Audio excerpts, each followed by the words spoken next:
இந்த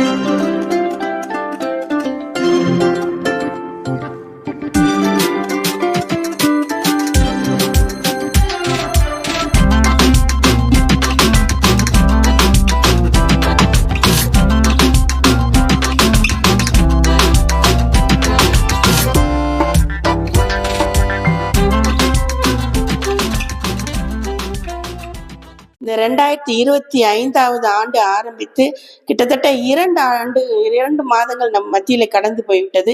இந்த 2 மாதங்களும் ஆண்டவர் நம்முடனே பயணம் செய்தால், நாம் ஆண்டவருடனே பயணம் செய்த காரணத்தால் நம்முடைய வாழ்க்கையில எவ்வளவோ அழுகைகள், துக்கங்கள், சந்தோஷங்கள் இருந்திருக்கும். ஆனா எல்லா விதத்திலுமே பாத்தீங்கன்னா ஆண்டவர் நமக்கு சந்தோஷத்தை மட்டுமே கொடுத்து இப்பொழுது நம்மை ஒரு கிருபையினுடைய வழியை நடத்தி கொண்டு வந்திருக்கிறார். அதற்காக நம்ம கர்த்தருக்கு ஸ்தோத்திரம் செலுத்துவோம். ஆனா இந்த அளவுக்கு நம்ம மகிழ்ச்சியாகவும் சந்தோஷமாகவும் ஆண்டவருக்குள்ள இருக்கிறதுக்கு காரணம் என்னன்னா, நாம அவருக்குள்ள வச்சிருக்கிற ஒரு விசுவாசம் தான் காரணமா இருக்கும். நாம அவர் மேல எந்த அளவுக்கு விசுவாசம் வைக்கிறோமோ, ஆனா அதற்கும் மேலாகவே அதிகமான அளவு பாத்தீங்கன்னா ஆண்டவர் நமக்கு செய்ய வல்லவராக இருக்கிறார். நம்ம ஒரு குறிப்பிட்ட அளவுக்கு நம்ம இந்த அளவுக்கு ஒரு விசுவாசம் வச்சிருக்கோம்னு பார்த்தோம்னா, ஆனா ஆண்டவர் நமக்கு செய்யறது அதிகமான அளவா இருக்குது. எவ்வளவுக்கு எவ்வளவு நம்ம எதிர்பார்க்க முடியாத அளவுக்கு பாத்தீங்கன்னா ஆண்டவர் நமக்கு எல்லா விதத்திலுமே காரியங்களை வாய்க்க பண்ணுகிறவரா இருக்கிறாரு. இப்ப பார்த்தோம்னா நம்ம ஒரு ஹோலி ஃபேமிலியை பத்தி பார்க்க போறோம். அந்த ஹோலி ஃபேமிலியில ஒரு கணவன் ஒரு மனைவி அவங்க இருவரும் பாத்தீங்கன்னா கர்த்தருக்குள்ள எந்த அளவுக்கு ஒரு விசுவாசம் வைத்திருக்காங்கன்னு பார்க்க போறோம். அவங்க வைத்திருந்த அந்த ஒரு விசுவாசம் பார்த்தீங்கன்னா அவங்க குழந்தைகள், அவங்க குடும்பம், ஏன் இன்னும் சொல்ல போனா அவங்க சமுதாயம், இன்னும் அவங்களுடைய வம்சமே பார்த்தீங்கன்னா இழந்து போன ஒன்றை அவங்க எப்படி திரும்ப அடைஞ்சாங்கன்றதை பத்தி பார்க்க போறோம். நாம இதை பத்தி பார்க்கணும்னா இப்ப பாத்தீங்கன்னா உங்களை நோக்கி வரப்போற வார்த்தைகள் சுவிசேஷமான வார்த்தைகள் கிடையாது. ஒரு ஹிஸ்டரி, ஒரு வரலாறு தான் உங்களை நோக்கி வரப்போகுது. இந்த வரலாற்றுக்குள்ள நீங்க நுழைஞ்சாதான் அந்த ஹோலி ஃபேமிலியோட விசுவாசத்தை பத்தி நீங்க தெரிஞ்சுக்க முடியும். அதுக்கு நீங்க ஆண்டவருடைய வார்த்தைகள் வரும்போது அந்த வார்த்தைகளை கவனமா கேட்கணும். அதற்காக நீங்க உங்க செவிகளையும் சிந்தைகளையும் ஒருங்கிணைத்து தேவ சமூகத்தில் ஆண்டவருடைய வார்த்தையை கேட்கும்படி கேட்டுக்கொள்கிறேன். அதற்கு உங்களுக்கு டிஸ்டர்பா இருக்கக்கூடிய எல்லாவற்றையும் முக்கியமா சொல்ல போனா உங்களுக்கு ரொம்ப பிரியமான அந்த செல்போன்களை எல்லாம் சுவிட்ச் ஆஃப் பண்ணும்படி மிகவும் தாழ்மையுடன் கேட்டுக்கொள்கிறேன். கர்த்தருடைய வார்த்தைக்கு நேராக கடந்து போகலாம். 1 சாமுவேல் 1வது அதிகாரம் 1வது வசனம். எப்ராயிம் மலை தேசத்தில் இருக்கிற சோப்பீம் எனப்பட்ட ராமதாயிம் என்ற ஊரானாகிய ஒரு மனுஷன் இருந்தான். அவனுக்கு எல்கானா என்று பெயர். அவன் எப்ராயிமியனாகிய சூப்பினுடைய குமாரனாகிய எலிகோவின் மகனான எரோகாமின் புத்திரனாக இருந்தான்னு போட்டிருக்கு. இப்ப பாத்தீங்கன்னா இங்க நாம பார்க்க போறது என்னன்னு பாத்தீங்கன்னா எல்கானா பத்தி மட்டும் தான் பார்க்க போறோம். ஆனா ஆண்டவர் பாத்தீங்கன்னா வேதத்துல யாராவது ஒருத்தரை அறிமுகப்படுத்தணும்னா அவரோட மூதாதையர்களை தகப்பன் அல்லது தாத்தா இவங்க பேரோட அறிமுகப்படுத்துவாரு.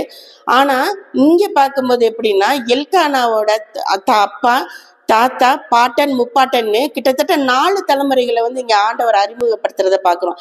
அதற்கு காரணம் என்னன்னா இங்க எப்ராயிம் மலை தேசத்தானா இருக்கிறது. எல்கானான்றவன் பாத்தீங்கன்னா எப்ராயிம் கோத்திரத்தை சேர்ந்தவன் அல்ல. அவன் பாத்தீங்கன்னா ஒரு லேவி கோத்திரம். இங்க அவன் எப்படி இருக்கான்னு பாத்தீங்கன்னா ஒரு பரதேசியா இருக்கிறான். இவன் லேவி கோத்திரத்தை சேர்ந்தவனான்றதுக்கு உங்களுக்கு சந்தேகமா இருந்துச்சுன்னா 1 நாளாகமும் 6வது அதிகாரத்துல பாத்தீங்கன்னா அதுல லேவியின் புத்திரர்கள் பத்தி போட்டிருக்கோம். அதுல லேவியின் புத்திரர்கள் கெர்சோம், கோகாத்தி, மெராரி இவங்க 3 பேர்த்தோட வம்சம் பாத்தீங்கன்னா கிட்டத்தட்ட 31 வசனங்கள் வரைக்குமே 3 பேரோட வம்சங்கள் போட்டிருக்கோம். அது 3 பேரோட வம்சங்கள் ஏறு வரிசையில் போட்டிருக்கோம். அடுத்து 32வது வசனத்துல இருந்து பார்க்கும்போது 33வது வசனத்துல பார்க்கும்போது ஏமான், இவன் யோவேலின் குமாரன், இவன் சாமுவேலின் குமாரன், இவன் எல்கானாவின் குமாரன், இவன் எரோகாமின் குமாரன் ஆரம்பிக்கும். அடுத்து 38வது வசனத்துல பார்க்கும்போது இவன் கோகாத்தின் குமாரன், இவன் லேவி புத்திரர்கள், இஸ்ரவேல் புத்திரர்களே லேவியின் குமாரன், இஸ்ரவேல் புத்திரர்களுக்குள்ள லேவியின் குமாரன் வரும். அப்ப பாத்தீங்கன்னா இந்த எல்கானான்றவன் எதுல இருந்து வரானா லேவி கோத்திரத்துல இருந்து வரான். இப்ப எல்கானா லேவி கோத்திரமா இருந்தாலும் அவன் பாத்தீங்கன்னா இந்த எப்ராயிம் மலை தேசத்துல இவன் வந்து ஒரு பரதேசியா தான் இருக்கிறான். அதற்கு காரணம் என்னன்னு பாத்தீங்கன்னா, இந்த 37வது வசனத்துல வந்து அவனோட மூதாதைய கோராக பத்தி வருது. இவன் வந்து கோராகின் வம்சத்தை சேர்ந்தவனா இருக்கான். அதனால கோராகின் வம்சத்தை சேர்ந்தவனா இருக்கிறதுனால இவனுக்கு வந்து இஸ்ரவேல்ல வந்து எந்த சொத்து சுதந்திரமும் கிடையாது. இவன் வந்து ஒரு லேவியரா இருந்தாலுமே இந்த லேவியருக்குரிய பணிவிடை செய்யக்கூடிய ஆசாரிய ஊழியம் செய்யக்கூடிய அந்த ஒரு தகுதியும் வந்து இவனுக்கு கொடுக்கப்படலை. அதற்கு காரணம் என்னன்னு பார்த்தோம்னா, என்னாகமம் 16வது அதிகாரத்துல 1வது வசனத்துல பார்க்கும்போது பாத்தீங்கன்னா, லேவிக்கு பிறந்த கோகாத்தின் குமாரனாகிய இத்சேரான் மகனான கோராகு என்பவன் என்ன செய்யறான்னு பாத்தீங்கன்னா, அவனும் அவனோட 3 நண்பர்கள் தாத்தான் அபிராம் 3 நண்பர்களையும் கூட்டி சேர்த்துக்கொண்டு சபைக்கு மூப்பர்களாக மற்றும் சபைக்கு முக்கியமானவர்களாகவும் இருக்கக்கூடிய 250 பேரோட சேர்ந்து கொண்டு என்ன செய்யறான்னு பாத்தீங்கன்னா, மோசேக்கும் ஆரோனுக்கும் எதிராக ஒரு மிகப்பெரிய கலவரத்தை உண்டு பண்றான்.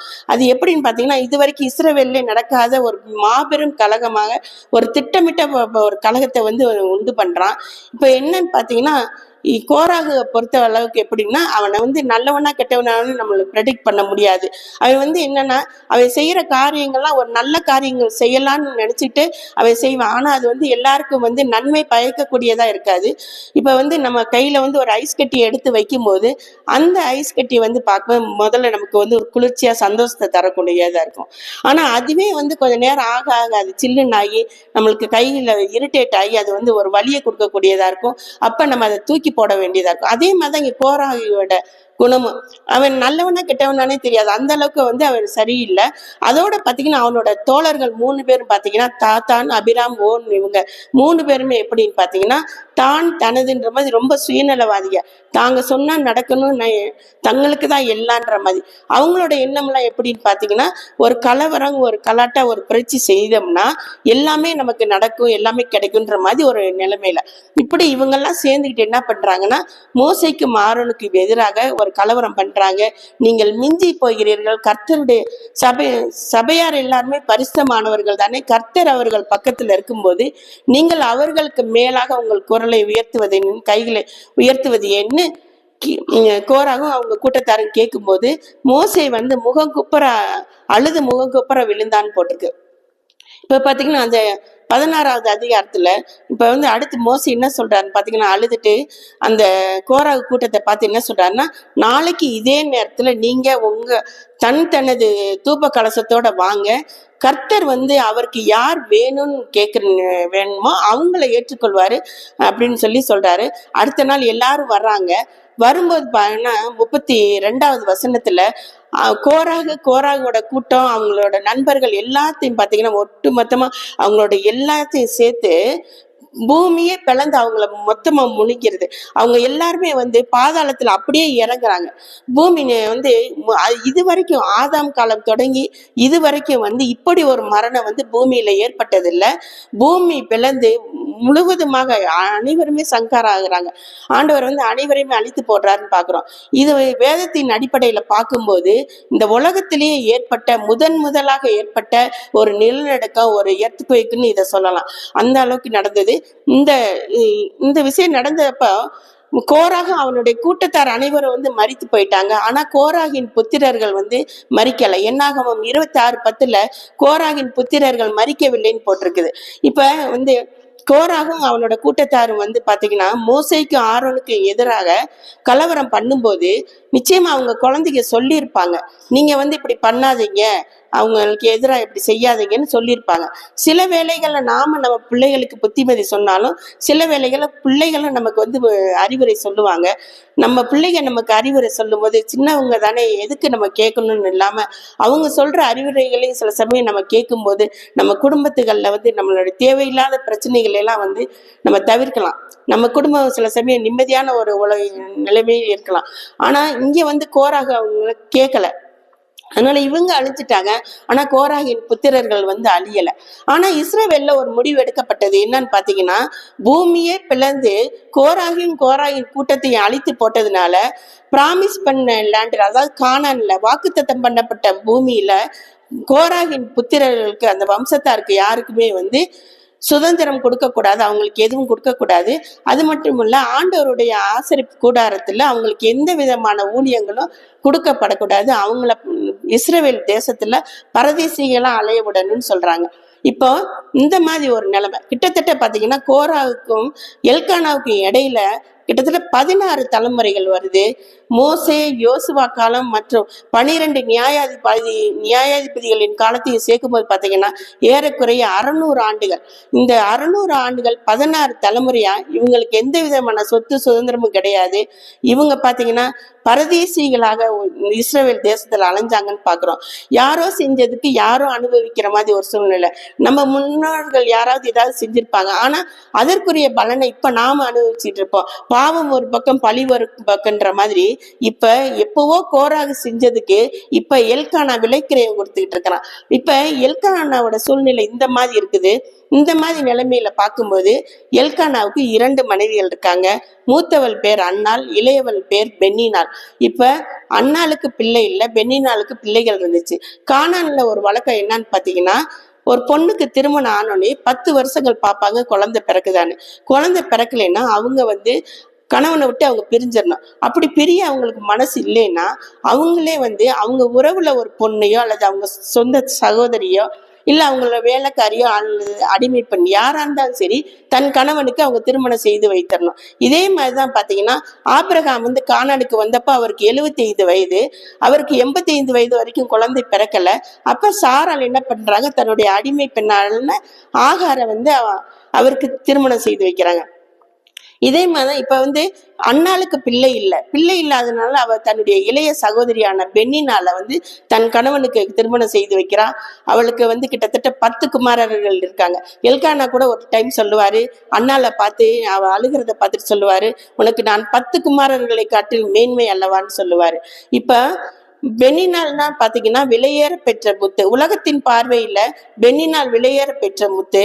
ஆனால் அண்ணன் பாத்தீங்கன்னா அண்ணால் கிருபை பெற்றவள். இவள் விலையேற பெற்ற முத்துனால் அதை விட அண்ணால் கிருபை பெற்றவள். ஆனால் கிருபை பெற்றவளுடைய கற்பம் அடைக்கப்பட்டிருக்கு. கர்த்தரோ அண்ணாலின் கற்பத்தை அடைத்தார்னு போட்டிருக்கோம். இப்ப ஆண்டவருக்கு அடைக்கிறதுக்கு வேற கர்ப்பமே இல்லையா? இஸ்ரவேல்ல இந்த குடும்பம் எவ்வளவு பாவப்பட்ட குடும்பம், எவ்வளவு கஷ்டப்படுற ஒரு குடும்பம். இந்த குடும்பத்துல உள்ள ஒரு பெண்ணோட கற்பத்தை ஆண்டவர் அடைச்சிருக்காரு. ஆனா பாத்தீங்கன்னா அண்ணாளுடைய விசுவாசம் ரொம்ப பெருசா இருக்கு. இப்போ எல்கானா வருடந்தோறும் பாத்தீங்கன்னா அவனால அந்த ஆசரிப்பு கூடாரத்துல ஊழியம் செய்ய முடியல. ஆனா வருடத்திற்கு ஒரு முறை மட்டும் போய் அங்க பலி செலுத்திட்டு வருவான். தன் குடும்பத்தார் அனைவரையும் கூட்டிட்டு போய் பலி செலுத்துவான். அப்படி ஒவ்வொரு வருஷமும் போயிட்டு வரும்போ ஒரு வருஷம் போகும்போது அண்ணாள் என்ன செய்யறான்னா அங்க ஆண்டவருக்கு முன்னாடி ஒரு அருமையான ஜெபத்தை வைக்கிறா. 1 சாமுவேல் 1வது அதிகாரத்துல 10-11 வசனங்கள்ல பார்க்கும்போது பாத்தீங்கன்னா 10வது வசனத்துல அவ மிகவும் மனம் கசந்து அழுது வேதனையோட ஆண்டவரை நோக்கி ஜெபிக்கிறா. 11வது வசனம் பாத்தீங்கன்னா, சேனைகளின் கர்த்தாவே, இந்த உமது அடியாளின் சிறுமியை கண்ணோக்கி பார்த்து உமது அடியாளுக்கு ஒரு ஆண் குழந்தையை நீர் கொடுத்தீர், ஆனால் அவன் சகல நாளும் உம்முடைய ஆலயத்தில் இருக்கும்படிக்கு அவனை உம்மிடமே ஒப்படைப்பென்னு ஒரு பொருத்தனை பண்றார். இப்ப இதுல பாத்தீங்கன்னா அவ சொல்ற ஒரு வார்த்தை சேனைகளின் கர்த்தாவின்னு சொல்லி கூப்பிடுறா. ஒரு அழகான பேர், ஆண்டவருக்கு ஒரு அருமையான பேர் இடுறா. ஏன் அந்த பேர் இடுறான்னு பாத்தீங்கன்னா ஆதியாகமம் 2:1 பாத்துக்கும் போது வானமும் பூமியும் சிருஷ்டித்து முடிக்கப்பட்டு விட்டது, அங்க வானத்தின் சேனைகளும் பூமிக்குரிய சேனைகளையும் எல்லாம் கர்த்தரால் உண்டாக்கப்பட்டனன்னு போட்டிருக்கு. இப்போ ஆண்டவர் வானத்துக்குரிய சேனையும் பூமிக்குரிய சேனையும் உருவாக்குனாரு. இந்த வானத்துக்குரிய சேனைகளுக்கு பழுகி பெருகும் ஆற்றலை கொடுக்கல. அன்னைக்கு ஒரு சூரியன், இன்னைக்கு அதே ஒரே சூரியன் தான் இருக்கு. அதே நேரத்துல அதுக்கு மரணத்தையும் ஆண்டவர் கொடுக்கல. ஆனா பூமிக்குரிய சேனைகள் ஆண்டவர் பழுகி பெருக செய்தாரு. நம்ம மனுஷருக்கு முதற்கண்டு ஊர்வன பரப்பன எல்லா பிராணிகளும் நம்ம மரம் செடி கொடி எல்லாத்தையுமே ஆண்டவர் பழுகி பெருக சொன்னார். இப்ப அண்ணால் சேனைகளின் கர்த்தாவின் கூப்பிடுறதுக்கு காரணம் என்னன்னு பாத்தீங்கன்னா, நீங்க சேனைகளின் கர்த்தரா இருக்கீங்க, பூமிக்குரிய சேனைகள்லாம் பழுகி பெருகணும்னு சொல்லியிருக்கீங்களே. அப்படி இருக்கும்போது நாம் பூமிக்குரிய சேனை தானே. பூமிக்குரிய சேனையான என்ன பழுகவும் பெருகவும் செய்யுங்க, அதனால என்னுடைய கர்ப்பத்தை நீங்க திறங்க அப்படின்ற மாதிரி சொல்றத அந்த ஒரு காரணத்துக்காக தான் ஆண்டவர் ஒரே வார்த்தையில சிம்பிளா சொல்றாங்க. அவங்க சேனைகளின் கர்த்தாவின்னு சொல்லி அழகா பேரிட்டு கூப்பிடுறாங்க. இந்த வார்த்தையை பாத்தீங்கன்னா ஆதியாகமம் தொடங்கி இவங்க கூப்பிடுற வரைக்கும் யாருமே ஆண்டவர் சேனைகளின் கர்த்தாவின்னு சொல்லல. இதுக்கப்புறம் நிறைய இடத்துல சேனைகளின் கர்த்தாவின்னு வேதத்துல வருது.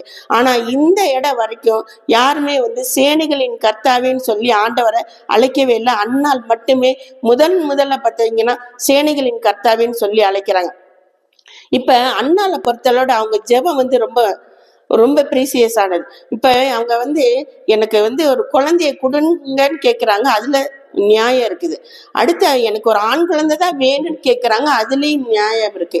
ஆனா நீங்க எனக்கு ஒரு குழந்தைய கொடுங்க, எனக்கு கொடுக்குற அந்த குழந்தைய திருப்பி நான் அவங்களுக்கு கொடுக்குறேன்னு சொல்றாங்களே, அது எப்படி?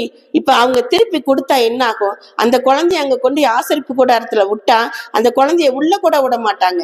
அந்த குழந்தைக்கு உள்ள எந்த அனுமதியும் இல்லை. அப்படி இருக்கும்போது அவனை அவங்களால லேவியனா மாற்றவும் முடியாது. அந்த ஒரு சூழ்நிலையில இவங்க இந்த குழந்தைய கொடுங்க, நான் அதை கொண்டு உங்கள்கிட்ட கொடுக்குறேன்னு சொல்லும்போது இது எப்படி நடக்கும்? ஆனா அண்ணாள் ரொம்ப விசுவாசித்தாங்க, ஆண்டவர் மேல ரொம்ப விசுவாசம் வைத்தாங்க. நீங்க கொடுங்கப்பா, நான் அதை திருப்பி கொடுக்குறேன், அவனை லேவியன் ஆக்குறது அது உங்களோடது அப்படின்னு அண்ணாள் ஆண்டவர் மேல பெரிய ஒரு விசுவாசம் வச்சாங்க. சொல்லப்போனா அண்ணாள் பார்த்தோம்னா ஒரு விசுவாச வீராங்கனைன்னே சொல்லலாம். அந்த அளவுக்கு அவங்க ஆண்டவர் மேல பயங்கரமா ஒரு விசுவாசத்தை வச்சு இந்த வேண்டுதல் இந்த பொருத்தனையே பண்றாங்க. இப்போ அண்ணாளோட விசுவாசத்தை குறித்து நம்ம பார்த்தோம். அடுத்து பார்த்தா நம்ம எல்கானாவோட விசுவாசத்தை குறித்து பார்க்கணும். அண்ணாள் ஒரு பங்கு விசுவாசம்னா எல்கானா 2 படி விசுவாசம்ன்ற மாதிரி எல்கானாவோட விசுவாசம் இருந்தது. இப்ப பாத்தீங்கன்னா கர்த்தர் குழந்தைய கொடுத்துட்டாரு, குழந்தை பிறந்துருச்சு. அப்ப வருஷந்தோறும் இதே மாதிரி பலியிட போகும்போது எல்கானா அப்ப அண்ணாளை கூப்பிடுறாரு. 21, 22வது வசனங்கள்ல 23வது வசனங்கள்ல பாத்தீங்கன்னா தெரியும். இப்ப கூப்பிடும்போது அவ சொல்றா, இந்த குழந்தை பால் மறக்க பண்ற வரைக்கும் வச்சிருந்த அவனோட இருந்துட்டு பால் மறக்க முடிச்சதுக்கு அவன் என்னாலும் கர்த்தருடைய ஆலயத்துல இருக்கும்படி அவனை கொண்டு போய் அங்க விட போறேன்னு சொல்றா. இப்ப இஸ்ரவேல்ல ஒரு வழக்கம் இருக்குது. எப்படின்னு பாத்தீங்கன்னா என்னாகமம் 30ல 6, 7, 8 வசனங்கள்ல பாத்தீங்கன்னா தெரியும். ஒரு மனைவி ஒரு பொருத்தனை பண்ணிட்டானா அந்த பொருத்தனையை கட்டாயம் அவனோட கணவன்கிட்ட சொல்லணும். இப்ப அந்த கணவன் பார்த்து இந்த பொருத்தனை நீ செய்யலாம் அப்படின்னு ரைட் ஓகேன்னு சொல்லிட்டானா அவன் செய்யலாம். ஆனா கணவன் மறுப்பு சொல்லி இல்ல நீ இதை செய்யக்கூடாதுன்னு சொல்லிட்டானா அவ அவளால செய்ய முடியாது. அப்படி அவளால செய்ய முடியாத ஒரு சூழ்நிலையில கர்த்தரே அந்த அவளை மன்னிச்சிருவார். நீ அந்த பொருத்தனை செய்யாட்டினாலும் பரவாயில்லன்னு கர்த்தரே அவளை மன்னிச்சிருவார். இங்க அண்ணாள் முறைப்படி தன் கணவன்கிட்ட நான் இந்த பொருத்தனை பண்ணியிருக்கேன்னு சொல்றான். இப்ப எல்கானாவுக்கு ரைட்ஸ் இருக்கு. இப்ப எல்கானா நமக்கு இவ்வளவு நாள் கழிச்சு ஒரு குழந்தை கிடைச்சிருக்கு, இதை கொண்டு போய் நீ எப்படி போய் அங்க ஆசரிப்பு கூடாரத்துல உடனுன்னு சொல்ற, அதனால வேணான்னு சொல்றதுக்கு உரிமை எல்கானாவுக்கு இருக்கு. ஆனா எல்கானா பாத்தீங்கன்னா இங்க ஒருபடி மேல போய் என்ன சொல்றான், 23வது வசனத்துல பாத்தீங்கன்னா சொல்லும், நீ உன் இஷ்டப்படியே செய்து அவனை பால் மறக்க பண்ணின பின்பு நீ அவனை கொண்டு போய் விடு, கர்த்தர் அவர் சொன்ன வார்த்தையை நிறைவேற்றுவாராகன்னு சொல்றாங்க. இப்போ இந்த வார்த்தையை நீங்க ரொம்ப கவனிக்கணும். கர்த்தர் அவர் சொன்ன வார்த்தையை நிறைவேற்றுவாராகன்னு எல்கானா சொல்றாரு. இப்போ அவர் என்ன வார்த்தையை நிறைவேற்றணும்? ஏற்கனவே அவங்க குழந்தை கேட்டாங்க, கொடுத்துட்டாரு. ஆண் குழந்தை தான் கேட்டாங்க, அதையும் கொடுத்துட்டாரு. அதற்கு அப்புறமா கர்த்தர் தாம் சொன்ன வார்த்தையை நிறைவேற்றுவாராகனா அவர் எந்த வார்த்தையை எல்கானா நிறைவேற்றுவாராகன்னு சொல்றாரு. இப்ப நான் பேசினதெல்லாம் கேட்டீங்க. எந்த வார்த்தையை நிறைவேற்றணும்னு கர்த்தர் எந்த வார்த்தையை நிறைவேற்றணும்னு எல்கானா சொல்றாரு? பதில் சொல்லுங்க. நீங்க இந்த ஹிஸ்டரிக்குள்ள இருக்கீங்களா இல்லையான்னு எனக்கு தெரியணும், சொல்லுங்க. ஏன்னா குழந்தை கேட்டாங்க, கொடுத்தாச்சு. ஆண் குழந்தை தான் கேட்டாங்க, ஆண் குழந்தையும் கொடுத்தாச்சு. ஆனா நீ கொண்டு போய் விடுமா, கர்த்தர் தம்முடைய வார்த்தையை நிறைவேற்றுவாராகன்னு எல்கானா சொல்றாரு. அவர் எந்த இதை மீன் பண்ணி அப்படி சொல்றாரு? ஒரே ஒரு வார்த்தை தான். கர்த்தர் என்ன சொன்னார் ஆதியிலே? லேவியர்கள் என்னாலும் என்னுடைய ஆசரிப்பு கூடாரத்தில் ஊழியம் செய்வார்களாகன்னு சொன்னார் இல்லையா? அந்த ஒரு வார்த்தையை கர்த்தர் நிறைவேற்றுவாராக. அந்த இதுதான் மீன் பண்ணி இங்க எல்கானா சொல்றாரு. ஏன்னா அவரோட இது என்னன்னு பாத்தீங்கன்னா அவருக்கு ஒரு விசுவாசம் இருக்கு. நீ போய் கொண்டு விடுமா நம்ம பிள்ளைய லேவியனை ஆக்குறது ஆண்டவர் கையில இருக்கு, அவர் செய்வார் அத, அதனால நீ போய் விடு. இதுதான் கர்த்தர் தம்முடைய வார்த்தை. அவர் சொன்னார் ஆதியில, லேவியர்கள் என்னாலும் எனக்கு ஊழியக்காரர்கள்னு சொன்னாரு. அந்த வார்த்தையை கர்த்தர் நிறைவேற்றுவாராக. இததான் பாத்தீங்கன்னா எல்கானா சொன்னார். நீங்க உள்ள வரல நினைக்கிறேன். எல்கானா சொன்னான்னு பாக்குறோம். இப்ப அடுத்து இவங்க என்ன செய்யறாங்க, இப்ப குழந்தைய கொண்டுட்டு போறாங்க. இப்ப பால் மறக்க பண்ணியாச்சு. அடுத்து உள்ள வசனங்கள்ல பாத்தீங்கன்னா, இப்ப அண்ணால் பால் மறக்க பண்ணதுக்கு அப்புறம் 3 காளை மாடுகள், ஒரு படி மாவு, அது மாவு எவ்வளவு, ஒரு மரக்கால் மாவு, ஒரு துருத்தி திராட்சை ரசம் எடுத்துக்கொண்டு குழந்தையையும் பிடித்துக்கிட்டு போறாங்க. பிள்ளை இன்னும் குழந்தையா இருந்ததுன்னு போட்டிருக்கு. இப்போ அவங்க ஏன் 3 காளைகளை கொண்டுட்டு போறாங்க? இஸ்ரவேல்ல பால் மறக்கப்படுற வயசு பாத்தீங்கன்னா 2 to 3. இப்ப ஒரு புத்தகங்களுக்கு போய் பலியிட போறோம்னா ஒரு காளையை கொண்டு போவாங்க. ஆனா இவனை கூட்டிட்டு போகும்போது பால் மறக்க பண்ணப்பட்ட பின்பு அவனுடைய வயசு என்னன்னு பாத்தீங்கன்னா 3 வயசு கிட்ட இவங்க கூட்டிட்டு போறாங்க. இப்ப 3 வயசு கிட்ட கூட்டிட்டு போகும்போது ஒரு வயசுக்கு ஒரு காளைன்னு 3 வயசுக்கு 3 காளையை கூட்டிட்டு போறாங்க. அப்ப அடுத்து இந்த குழந்தைய கூட்டிட்டு போறாங்க. இன்னும் சிறு குழந்தை என்பது நிச்சயமா சாமுவேல் இந்த உயரம் தான் இருந்திருப்பான்னு நினைக்கிறேன். சாமுவேலை கூட்டிட்டு இவங்க என்ன செய்யறாங்க, சீலோவுக்கு போறாங்க. இவங்க வேற ஒண்ணும் இல்ல, நேரா என்ன செஞ்சுட்டாங்க, பிரகாரத்துக்குள்ளே போயிட்டாங்க. இப்ப பிரகாரத்துக்கு வெளியே தான் மத்தவங்க எல்லாம் இருப்பாங்க. இப்ப இவங்க ஆலயத்துல நேரா கூட்டிட்டு போய் என்ன செஞ்சுட்டாங்க, பிரகாரத்துல கூட்டிட்டு போய் ஏலி இருக்கார் இல்லையா, ஏலிட்ட போய் நான் இங்க இந்த குழந்தைக்காக பிரார்த்தனை பண்ண அது நான் தான், எனக்கு இந்த குழந்தைய நீங்க கடவுள் கொடுத்துட்டாரு, அதனால இந்த குழந்தைய நான் என்னாலும் இங்க இருக்கிற மாதிரி இவனை இங்க விட்டுட்டு போறேன்றாங்க. ஏலி என்ன ஏதுன்னு கேட்கறதுக்குள்ள இவங்க விட்டுட்டாங்க.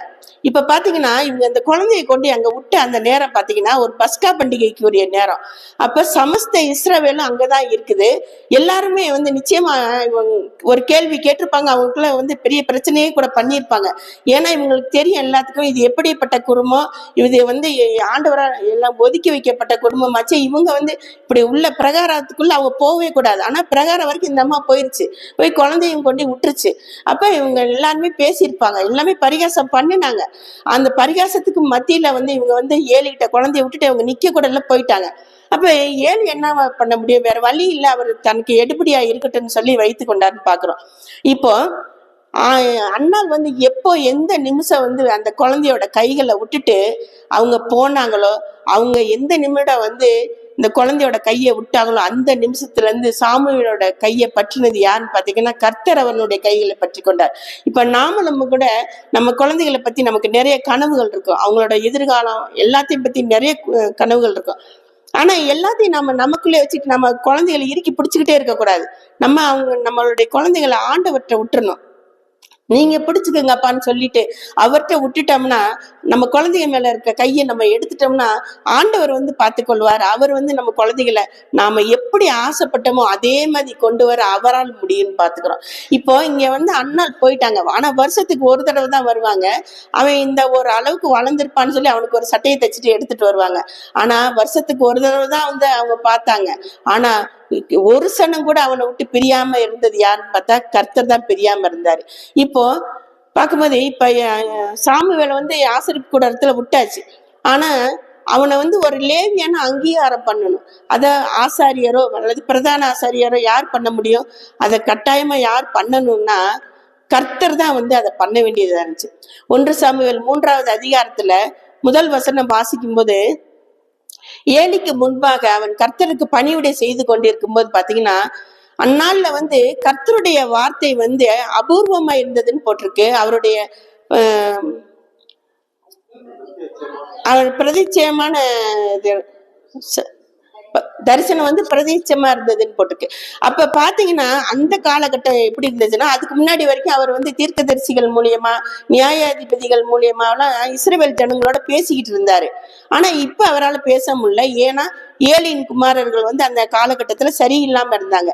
அப்ப என்ன தெரியுதுன்னா, அந்த அண்ணாளுக்கு மட்டும் பிள்ளை இல்லாம இல்ல, இங்க கர்த்தருக்கும் ஒரு நல்ல பிள்ளை ஆண்டான் இல்ல. அவர் அவர் மூலியமா, அவர் யாராவது ஒருத்தர் மூலியமா பேசிதான் இஸ்ரவேல் ஜனங்களோட பேசுவாரு. அவர் பேசுறதுக்கு ஏத்த மாதிரி அவருக்கு ஒரு நல்ல பிள்ளையாண்டான் இல்ல. அதான் அவர் அண்ணாளுடைய கர்ப்பத்தை அடைச்சார். அது மட்டும் இல்ல, அவர் இது வரைக்கும் எல்லாரையும் அவரே ஒரு தீர்க்கதரிசியை உண்டாக்குவாரு, அவரே ஒரு நியாயாதிபதியை உண்டாக்கிட்டு இருந்தாரு. ஆனா இப்ப பார்த்தாரு யாராவது ஒருத்தர் நாம இது பண்றது போல் யாரோ ஒருத்தர் நமக்கு கொடுத்தா என்ன, நமக்கும் கொடுக்கட்டுமே அப்படின்னு யோசித்தாரு. இப்ப அவர் வந்து அண்ணாளுடைய கர்ப்பத்தை அடைச்சாரு. இப்ப அண்ணாள் என்ன பண்ணாங்க, நீங்க எனக்கு கொடுங்க, நான் உங்களுக்கு கொடுக்குறேன்னு சொல்லி ஆண்டவர் என்ன நினைத்தாரோ அதே காரியத்தை அண்ணாள் நடத்தி முடிச்சாங்க. இப்ப வந்து இவர்கிட்ட கொடுத்தாச்சு. இப்ப இவர்கிட்ட இருக்கான் சாமுவேல், இவர்கிட்ட தான் இருக்கிறான். ஆனா இன்னும் அவன் வந்து ஒரு லேவியனா ஆகல.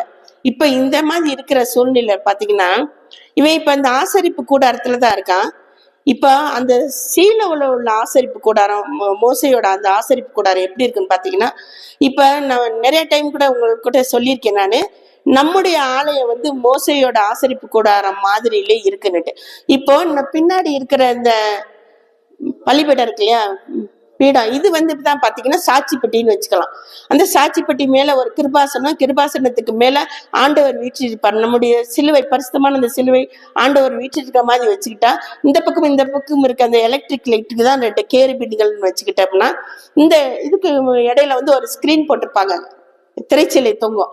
அப்போ இந்த இடம் வந்து மகா பரிசுத்த ஸ்தலம். இப்ப நீங்க உட்கார்ந்து இருக்க இடம் வந்து பரிசுத்த ஸ்தலம். அதுக்கு வெளியில இருக்க சுத்தி உள்ள இடங்கள் வந்து பிரகாரம். இப்ப இந்த பரிசுத்த ஸ்தலத்துல அந்த ஓரத்துலதான் வந்து ஏலி படுத்திருப்பாரு. காரணம் என்னன்னா, இங்க வந்து குத்து விளக்குகள் எரிஞ்சிட்டு இருக்கும், இங்க வந்து சமூகத்தை அப்ப வைக்கிற மேஜை இருக்கும். இப்ப இந்த குத்து விளக்குல வந்து எந்நேரமும் வந்து அந்த அணையாம அந்த விளக்குகள் எரிஞ்சுக்கிட்டு இருக்கணும். அதுக்காக தான் என்னன்னா, ஏலி வந்து அந்த மூலையில தான் படுத்திருப்பாரு.